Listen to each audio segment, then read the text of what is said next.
Well, great readings today. Nice and short on the gospel. Well, we're running a marathon here with these communion services, right? I just want everyone to know that communion service is not a mass, right? Because sometimes people in St. Charles, they were like, oh, a communion service, yeah, I like that because it goes so quick.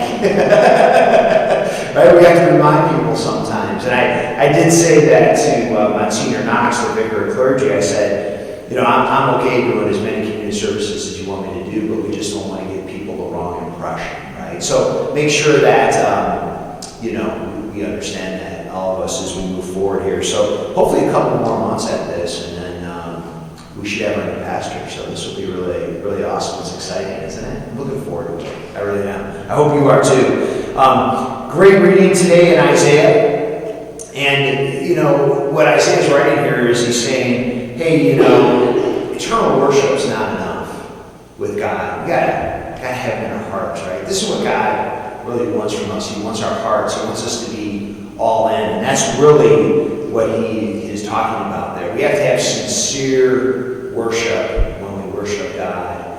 And Isaiah is pretty cool because he's already kind of rolling out the corporal works of mercy before the corporal works of mercy were even written, right, in the Gospels. He's already rolling it out, right? He's saying, clothe the naked, help people be fed, he's going on and on about this, right? That's really how we carry out our Lent, isn't it? By helping others, right? By being all in with our hearts. And as we move on and we move on to adoration, after this communion service, just remember that the silence part of adoration is so important, right? That's so important, is to sit in silence. God can't communicate with you if you're a chatterbox. And if you're going to overtalk him on everything, there's nothing he can do with that, right? You got to be in silence a little bit more, right? I always start off by saying, Lord, I am your servant, and I am listening. Done. Right? And sit in silence. Even if you fall asleep, I've had some great dreams in adoration. I really have.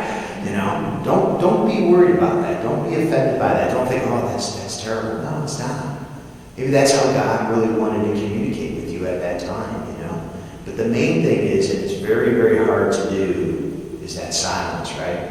And just as a reminder, as you sit in adoration today, and I know we have some more people coming in a little bit later, is, typically my adoration includes just like airing out everything in the beginning. Just kind of like, Lord, these are the people I'm praying for. These are the people who ask me for my prayers. Lord, this is what I'm concerned with. These are the people I'm concerned with. These are the things that I'm concerned with.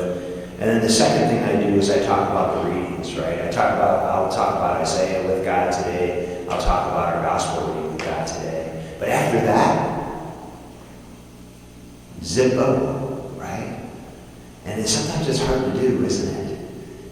So start off small, with silence. Maybe start out with 5 minutes. And as time goes on, and as you sit more and more in adoration, or you come into the church and just sit in front of the tabernacle, kind of increase your time up a little bit. Go from 5 minutes, 10 minutes, 15 minutes, 20, 30, hour, right?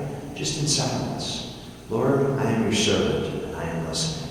So let's remember that today as we sit in silence, as we practice our adoration. There'll be no moment of silence after the communion today. We'll have our moment of silence right before we sing the adoration song, the exposition song. And it is found on page 63 in that green hymnal. So when John and I charge the incense and we kneel, we'll sing that song in Latin. It's pretty cool. If you take a look at it right after communion, you'll see the words from Latin over to English. We'll sing it in Latin today. Latin's a good language. It's always good to do adoration in Latin. So we'll do that today at page 63, and we'll see you up there.